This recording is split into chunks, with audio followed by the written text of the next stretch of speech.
Hey guys.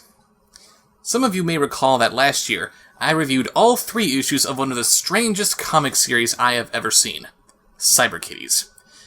The 3rd issue ended on a kind of disappointing note, and that seems to have been the final word on the matter. Or was it?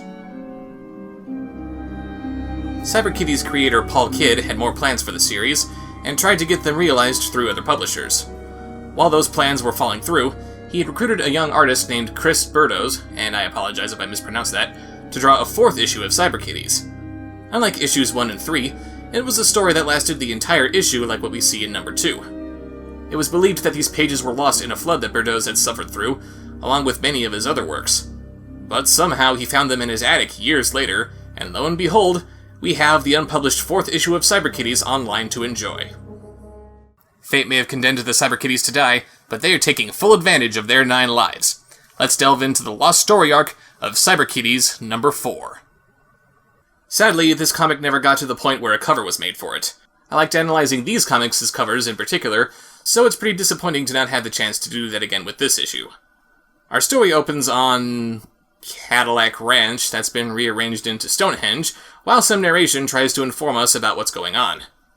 In the hidden spaces, dark and alone, there run the cracks, the fracture lines of the soul.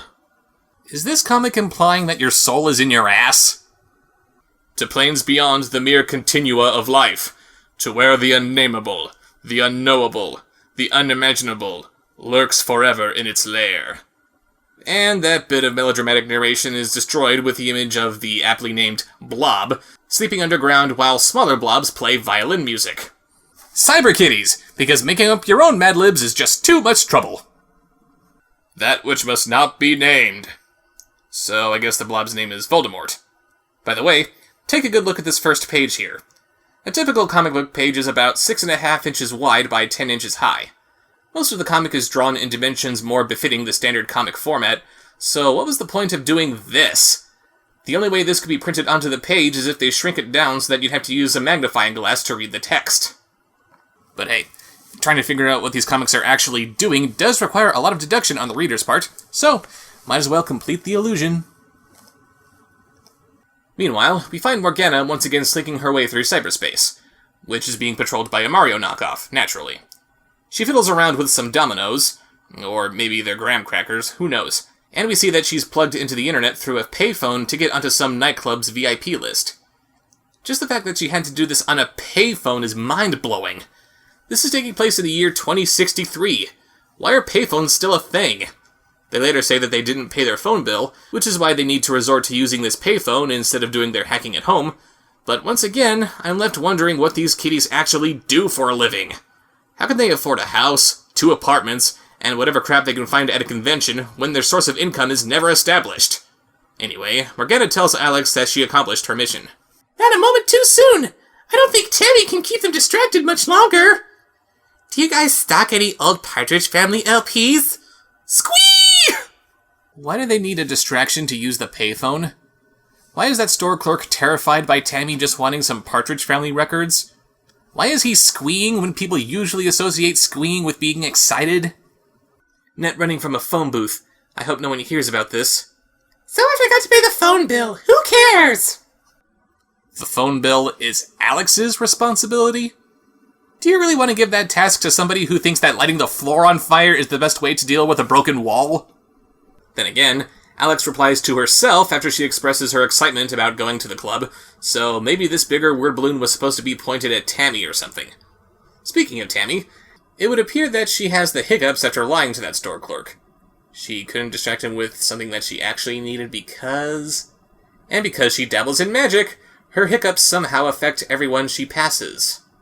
Is that why everything in these comics has been so random? Because she's had the hiccups this whole time?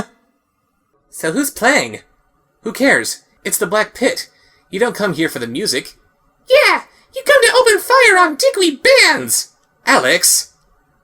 You know, you could get away with saying that Alex just has a glitch or two in her programming, which is why she doesn't have the best idea of how to interact with the world around her. That particular character trait can be kind of funny if you handle it properly. Uh-oh, I broke through our wall? Let me light it on fire! That'll help! Some kind of horrible monster is imitating our friend! I'm gonna shoot the one that's less annoying. That'll fix it. Someone asked if I could break a 20? I think a bullet to the face would do the trick. But here she just flat out says that she likes maliciously killing people. That's not funny, that's just psychotic.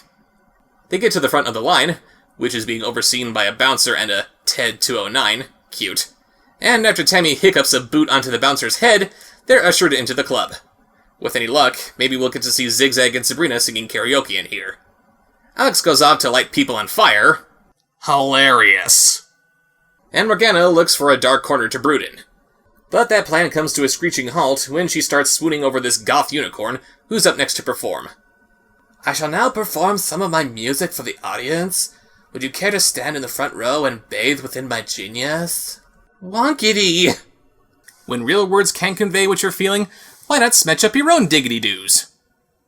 Alex gets ready to shoot him before they can begin, but Tammy has to stop her since she might accidentally hit Morgana. She still owes us for last month's rent, man. Love, non-violence, what hippies truly value is the almighty dollar. Yeah, that's totally fine, Alex. You go ahead and murder the one friend that you've had since the 3rd grade. Since Alex can't just kill the band, she calls out to the audience to rush the stage, and they do it. I know a common joke about the goth subculture is how they're all supposed to be about nonconformity, but they're just as conforming in their own ways as any other group, but one robot telling them to storm the stage before the band even gets started is enough for them to actually do it? I'm surprised that they weren't all drawn to be literally a bunch of sheep. Doesn't recognize my obvious artistic genius? Doesn't recognize my obvious artistic genius? You know, if this was a fan comic, I might be able to laugh at this obvious homage to the magical Viking from issue number 2. Recognize my obvious artistic talent. But since this was written by the same guy who wrote the entire series so far, this just comes across as pandering and indulgent. Since no one recognizes his obvious artistic genius, the club catches fire, then some planes start dropping nuclear bombs, that Ted 209 starts firing at something, and Godzilla shows up wreaking havoc on the city. I think this would be a good time to mention that I actually got in touch with the artist, Chris Burdos, who said that this was the hardest script-to-comic adaptation he had ever drawn. Just what did the original script look like, I wonder? Draw 4 panels of random destruction that have nothing to do with each other. Bombs dropping, Godzilla stomping around, go crazy with it! Despite all the death and destruction, Morgana's still going gaga over the emo corn. Oh man, and the video machines had Pong! Video machines? Are we sure that this isn't a bar for hipsters? We then see Morgana snag the unicorn, named Reinhardt, before he has a chance to, see if the rest of his band wasn't killed in any of the wreckage. She starts spending all of her time with him, but Alex doesn't approve. The guy's as f***ed up as she is! So maybe he's made for her. She does it right! He just does it... creepy!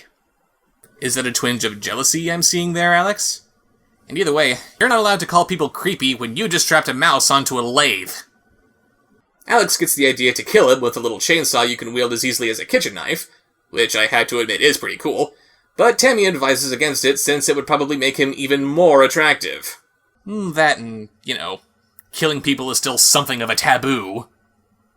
She then comes up with a new idea to get rid of Reinhardt, and she and Tammy join him and Morgana outside as they lament about how they need a new venue. Alex says that they should play at the junkyard, which Tammy knows is haunted by evil, otherworldly beings, but Reinhardt and his band somehow don't know about that.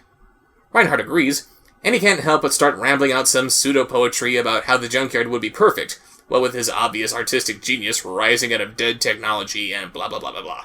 This, of course, makes Alex want to shoot him again. Chill, dude. Your I Ching said no to gunplay. Funny, I didn't know that ancient Chinese texts mentioned anything about guns. By the way, Tammy's talking about the haunted nature of the junkyard pretty loudly here. Why doesn't Reinhardt pick up on that? They start setting up a concert at the junkyard with these big monolith things set up in the same configuration as those cars from the first page. Not really sure what the point of it is. If the idea is to make some kind of artistic statement amidst dead technology, wouldn't it make more sense to make that dead technology part of the show? This just makes it look like you're hardcore fans of 2001: A Space Odyssey. And again, watching a monkey beat Reinhardt over the head with a bone would be very entertaining. Reinhardt asks Morgana to set up all of his equipment, and she's totally fine with playing the roadie. Speaking of, what exactly did this guy do to make her so Twitter-pated? She never heard his music, he doesn't talk to her outside of asking her to do things for him, he doesn't even look at her. Are unicorns just this sexy? No one asked you, Lola!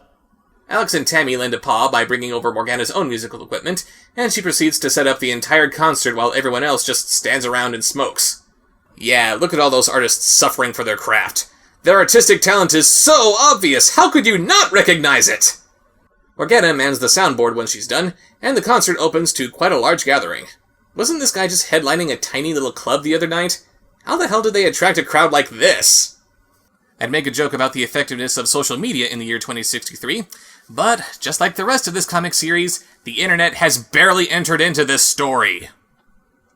Morgana pulls the curtain for them, because I guess she's the only crew member the band has at its disposal, and the concert begins. Angst, angst, misery, misery, pain, something that rhymes with pain, only not quite so well as the last one. The world doesn't recognize his obvious artistic genius. Grief, it's a running gag. But in all seriousness, there must be something to this music if it's making Alex and Tammy dance a little jig. Morgana adds a little something from her own music collection, which includes the pop-up Necronomicon, which sounds like fun. It turns out that the audience loves it despite it being completely unexpected. Nice to see that it's working out in their favor, but look how surprised Reinhardt is by her doing this. I guess artistic geniuses don't have to bother with tech rehearsals or other such pesky nonsense. However, the music has the unforeseen effect of breaking through the Earth's crust, and one of the music notes wakes up that blob thing from the beginning of the comic. It crashes the party, raising not an eyebrow among the crowd, and Tammy deduces that this thing was part of Alex's plan to get rid of Reinhardt. Whale!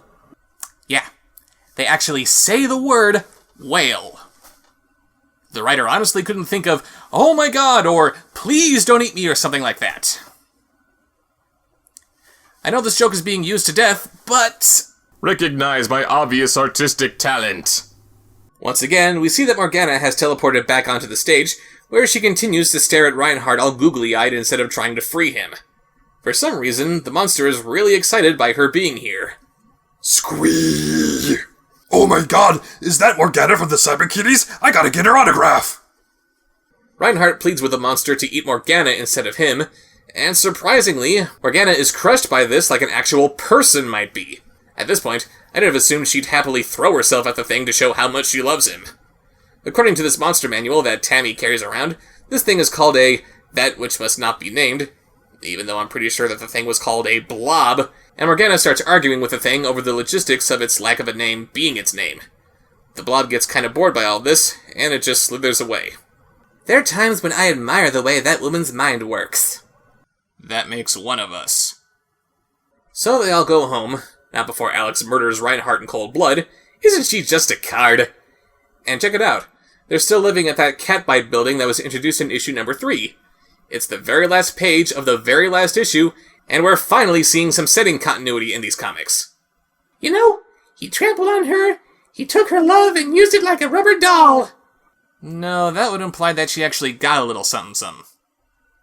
He spurned her, rejected her, he's left her with nothing but an endless veil of misery. I don't think I've ever seen her happier. And that's the end of the comic. Pretty much nothing more than a rehash of the punchline at the end of issue 1, where Morgana's upset by how she missed her opportunity at becoming a vampire. Yay! And so that was the lost 4th issue of Cyber Kitties. And it's kind of a shame that it didn't really take off. Unfortunately, it is still a Cyber Kitties comic, so it's going to be loaded with plot elements and character bits that don't really make a whole lot of sense, par for the course at this point. But if the intention was to reboot the series as it went under a new publisher, I can kinda sorta see this working. There were plans to have this art style be the definitive look for the comic as it went on, which would give it an air of consistency that was lacking in the last 3 issues. Sure, the writing would still be confusing as all hell, but at least it would be consistently nice to look at. I could easily see this kind of artwork being adapted for TV or a web show. I also gotta laugh at how weary Morgana is about another monster appearing in the story. It's like she knows there's a reboot trying to happen, and she just wants some new perils to deal with instead of a bunch of demons that have nothing to do with the premise. As for the other kitties, they're treated really badly in this one. Alex lost her robotic naivete and is now just a serial killer, and Tammy is practically a non-entity when she always seemed to be the voice of reason that held their little group together. I have never seen one writer botch up his own creations like we see here in Cyber Kitties. In short, I suggest you read this comic for yourself since it's one of the more enjoyable installments. And special thanks to Alan Plays Hooky for pointing me in this comic's direction. Thanks to wonderful sadists like you, I will never run out of material for this show. See you later.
Recognize my obvious artistic talent. Yes.